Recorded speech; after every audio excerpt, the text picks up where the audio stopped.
তো আল্লাহ সুবহানাহু তাআলার স্মরণ জিকির পৃথিবীতে যত ইবাদত আল্লাহ সুবহানাহু তাআলা দিয়েছেন সবগুলো ইবাদতের মূল উদ্দেশ্য আল্লাহর স্মরণ। যেমন সালাতের ক্ষেত্রে আল্লাহ সুবহানাহু তাআলা নিজে বলেছেন যে তোমরা সালাত আদায় করো আকিমিস সালাতা লিযিকরি, আমাকে স্মরণ করার জন্য। এবং আশ্চর্য হবেন যে সালাতে শুরু থেকে শেষ পর্যন্ত জিকির দিয়ে পরিপূর্ণ। সালাতে দোয়ার পাঠের চাইতে দোয়ার পাঠ নাই বললেই চলে, 90% হচ্ছে জিকির। যেমন সালাতের জন্য যখন আমরা আজান দিই, এই পুরো আজানটা হচ্ছে জিকির। আল্লাহু আকবার, আল্লাহু আকবার, এটা জিকির। লা ইলাহা ইল্লাল্লাহ, এটা জিকির। আবার আজানের পর যখন ইকামত দিলাম তখনও জিকির। তারপরে হচ্ছে সালাতে যখন দাঁড়ালাম তখন আল্লাহু আকবার বলে দাঁড়াচ্ছি, এটা জিকির। সালাতে যখন কোরআন তেলাওয়াত করতেছি তখন কোরআন আল্লাহর কালাম, এই জন্য এটা পৃথিবীর শ্রেষ্ঠতম জিকির। কোরআন আল্লাহর কালাম হওয়ার কারণে এটা পৃথিবীর শ্রেষ্ঠতম জিকির। কেননা ওইটার মাধ্যমে জিকির করা হচ্ছে, কোনো কিছু চাওয়া হচ্ছে না, জিকিরই মূল উদ্দেশ্য। তারপরে যখন আমরা রুকুতে চলে যাচ্ছি, রুকুতে গিয়ে সুবহান রব্বিল আজিম বলতেছি, এটা জিকির। সুবহান রব্বিল আজিম, এটা হচ্ছে জিকির, আল্লাহকে স্মরণ করা, আল্লাহর পবিত্রতা এবং আল্লাহর মহত্ব বর্ণনা করা। তারপর ওখান থেকে যখন উঠতেছি সামি আল্লাহু লিমান হামিদাহ, তখন বলছি রব্বানা লাকাল হামদ, এটা জিকির, আল্লাহর প্রশংসা হচ্ছে, এটা জিকির। সেখান থেকে যখন সিজদায় যাচ্ছি তখন আল্লাহু আকবার বলে সিজদায় যাচ্ছি, গিয়ে বলছি সুবহান রাব্বিয়াল আ'লা, এটা জিকির। এইভাবে সালাতের শুরু থেকে নিয়ে একদম সালাতের শেষ পর্যন্ত 90% হচ্ছে জিকির। একদম সালাম ফিরানোর পূর্ব মুহূর্তে বান্দাকে সুযোগ দেওয়া আছে দোয়া করার জন্য। অন্যথায় আকিমিস সালাতা লিযিকরি, তোমরা সালাত কায়েম করো আমাকে স্মরণ করার জন্য। তথা মানুষকে অ্যাটলিস্ট দিনে রাতে 24 ঘন্টায় 5 বার আল্লাহকে স্মরণ করতে হবে। সবসময় স্মরণ করতে পারলে তো খুবই ভালো, কিন্তু বাধ্য হচ্ছে যে সে 5 বার আল্লাহ সুবহানাহু ওয়া তাআলাকে স্মরণ করবে। সেই স্মরণ করার একটা ফরম্যাট দেওয়া আছে, যেই ফরম্যাটটা স্মরণ করার সর্বশ্রেষ্ঠ ফরম্যাট, সেটা হচ্ছে সালাত। ঠিক তেমনি আমরা যদি হজের কথা বলি, তাহলে হজের ক্ষেত্রেও আল্লাহ সুবহানাহু ওয়া তাআলা হজের যে জায়গাগুলোর কথা উল্লেখ করেছেন, সেই জায়গাগুলোকে বলতে গিয়ে তিনি বলেছেন এগুলো আল্লাহর জিকির, আল্লাহ সুবহানাহু ওয়া তাআলাকে স্মরণ করার জন্য। তাহলে প্রথম কথা হচ্ছে যত ইবাদত আমরা করি না কেন, সেই ইবাদতের মূল কথা থাকে আল্লাহ সুবহানাহু ওয়া তাআলাকে স্মরণ করা। দ্বিতীয়ত, জিকিরকারীরা শুধু দোয়াকারীদের চেয়ে শ্রেষ্ঠ, শুধু দোয়ার চাইতে জিকির শ্রেষ্ঠ। দোয়াতে কিছুটা মানুষের স্বার্থ থাকে, আল্লাহ আমার ছেলে মেয়ের এটা হয়েছে, এটা করে দাও, আল্লাহ আমার টাকা দাও, আল্লাহ আমার চাকরি দাও, আল্লাহ আমার বিয়ে করে দাও। এইভাবে যত রকমের সমস্যায় মানুষ আছে, সকল সমস্যাগুলো সে দোয়াতে তুলে ধরার চেষ্টা করে। আর যখন সে আল্লাহ সুবহানাহু ওয়া তাআলার জিকির করে তখন এটার মধ্যে কোনো চাওয়া থাকে না, এটা নিঃস্বার্থভাবে আল্লাহর বড়ত্ব, আল্লাহর মহত্ব, আল্লাহর প্রশংসা, আল্লাহর পবিত্রতার বর্ণনা থাকে। ঠিক ফেরেশতাদের যেমন আল্লাহ সুবহানাহু ওয়া তাআলার কাছে কোনো কিছু চাওয়া নাই, অসুখ বিসুখ নাই, খাওয়ার সমস্যা নাই, তো ফেরেশতারা কি চাইবে আল্লাহর কাছে? তো ফেরেশতারা সবসময় আল্লাহ সুবহানাহু ওয়া তাআলার জিকির করে।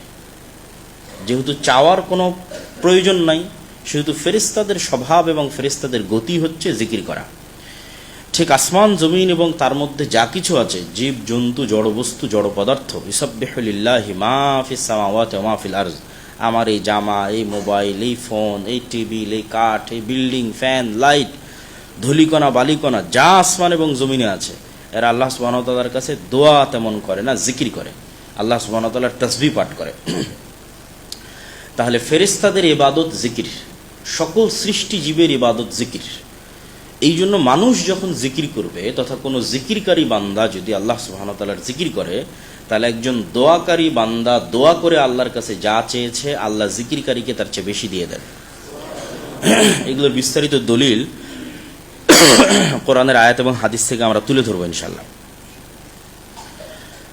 স্বাভাবিক যে কোনো ইবাদতের পুরস্কার নির্ধারিত, কিন্তু জিকিরকারীর পুরস্কার হচ্ছে আল্লাহ সুবহানাহু ওয়া তাআলার নৈকট্য।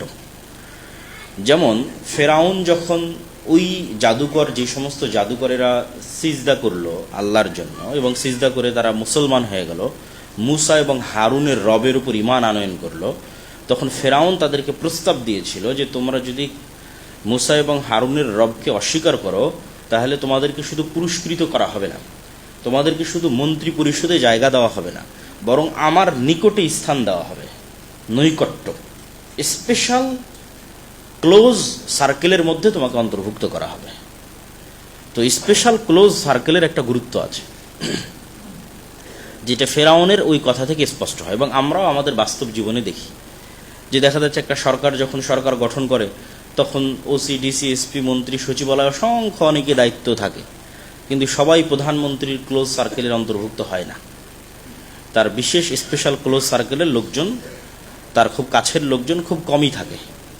তাহলে জিকিরের যেটা সবচেয়ে বড় বেনিফিট বান্দার জন্য, সেটা হচ্ছে অন্য আর ইবাদত দিয়ে সে তো পূর্ব নির্ধারিত, তার যেটা প্রাপ্য সেটা তো পাবেই, কিন্তু জিকিরের মাধ্যমে সে আল্লাহ সুবহানাহু ওয়া তাআলার স্পেশাল নৈকট্য অর্জন করতে পারবে। বলেন আল্লাহু আকবার।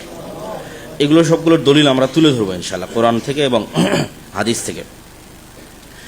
জিকিরের আরেকটা সবচেয়ে বড় পজিটিভ দিক হচ্ছে, যে কোনো ইবাদতে যদি মানুষ আদায়ে অক্ষম হয়, তাহলে সেই ইবাদতের ব্যাকআপ যদি কিছু দিয়ে না দিতে পারে, তাহলে জিকির দিয়ে দিতে পারবে। অন্য ইবাদতের ব্যাকআপ দেওয়ার একটা রাস্তা থাকে অর্থ দিয়ে, টাকা দিয়ে, যে আমার ইবাদতের যা কমতি আছে আর আমার গুনাহের যা কাফফারা আছে, এগুলো সবগুলোর আমি ব্যাকআপ দিব অতিরিক্ত টাকা ইনকাম করে, সেই টাকা দান করে। কিন্তু একজন গরিব কিভাবে সেটার ব্যাকআপ দিবে? তো রাসূলুল্লাহ সাল্লাল্লাহু আলাইহি ওয়াসাল্লামের কাছে গরিব সাহাবীরা এসে যখন এই আবদার জানালেন, তখন আল্লাহর নবী তাদেরকে জিকির শিখিয়ে দিলেন, যে তোমরা জিকির করো, সুবহানাল্লাহ, আলহামদুলিল্লাহ, আল্লাহু আকবার। এই জিকির দিয়ে তোমরা ধনীদের ইবাদতের কাছাকাছি পৌঁছে যাবা। আল্লাহু আকবার। তাহলে জিকির এমন একটি ইবাদত যা মানুষ সুস্থ, অসুস্থ, পবিত্র, অপবিত্র, শুয়ে, বসে, দাঁড়িয়ে, সর্বাবস্থায় শুধু যদি অন্তর এবং ব্রেন ঠিক থাকে আর শুধু যদি জিহ্বা নড়তে পারে, তাহলে পৃথিবীর সকল ইবাদতের স্থলাভিষিক্ত হয়ে যাবে জিকির।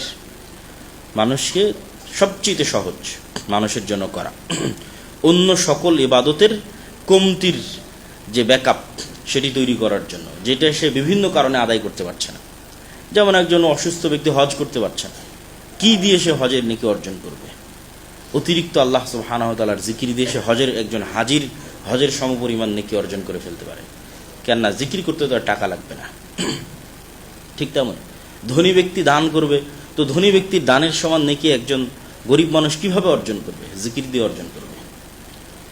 তাহলে জিকির এমন এক বড় এবং ব্যতিক্রম ধর্মী ইবাদত, যা দিয়ে অন্য সকল ইবাদতের আছে আছে আছে এখানে অন্য সকল ইবাদতের ব্যাকআপ দেওয়া যাবে। তারপরের পয়েন্ট হচ্ছে, পৃথিবীর যত শক্তিশালী, যত অসম্ভব কাজ হোক অথবা যত বড় সমস্যা হোক, দুটো পয়েন্ট, পৃথিবীর যত বড় অসম্ভব কাজ হোক এবং যত ভয়ঙ্কর বিপদ হোক, সকল অসম্ভবকে সম্ভব করা সম্ভব এবং সকল ভয়ঙ্কর বিপদকে দূরীভূত করা সম্ভব আল্লাহ সুবহানাহু ওয়া তাআলার জিকিরের মাধ্যমে। এমন কোনো অসম্ভব পৃথিবীতে নাই যেটা সম্ভব নয় আল্লাহর জিকির দিয়ে, এবং এমন কোনো সমস্যা পৃথিবীতে নাই যে সমস্যা দূর করা সম্ভব নয় আল্লাহ সুবহানাহু ওয়া তাআলার জিকির দিয়ে।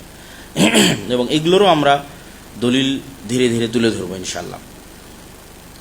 মুসা আলাইহিস সালাতু ওয়াস সালাম যখন মহাশক্তিশালী ফেরাউনের বিপরীতে দাওয়াত দিতে গেলেন, তো মুসা আলাইহিস সালাতু ওয়াস সালামের তুলনা ফেরাউনের সাথে বহু বক্তব্যে আমি করেছি, যে আমাদের রাজশাহী, চাঁপাইনবাবগঞ্জ অথবা ঢাকা, নারায়ণগঞ্জ, নরসিংদীর একদম গ্রামের অজপাড়া গায়ের একজন কৃষককে যদি বলা হয় যাও আমেরিকার প্রেসিডেন্ট ডোনাল্ড ট্রাম্পের কাছে দাওয়াতি কাজ করতে হবে, তাহলে এই ঢাকার এই সাধারণ মানুষ, ঢাকার এই রিক্সা চালক আমেরিকার ডোনাল্ড ট্রাম্পের কাছে যা দুর্বল, আজ থেকে 5000 বছর আগে মুসা আলাইহিস সালাম ফেরাউনের কাছে তার চেয়ে বেশি দুর্বল ছিল।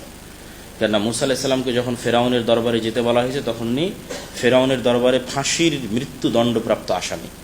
যখন ওনাকে যেতে বলা হয়েছে, তখন উনি নিজ বাড়িতে নাই, পলাতক 10 বছর থেকে। যখন ওনাকে যেতে বলা হয়েছে, তখন উনি 10 বছর থেকে মানুষের বাড়ির কাজের লোক। অন্তত এই রিক্সা চালকের তো বাড়িঘর আছে, আত্মীয় স্বজন আছে, আর মুসা আলাইহিস সালাম এমন গোলাম জাতির সদস্য যার মা পরিচয় দিতে পারবে না এটা আমার সন্তান। এই জন্য মুসা আলাইহিস সালাম ফেরাউনের কাছে বেশি দুর্বল ছিলেন। আজকের গাজার মুসলমানেরা অত দুর্বল নয় ইসরায়েলের কাছে, মুসা আলাইহিস সালাম ফেরাউনের কাছে যত দুর্বল ছিলেন।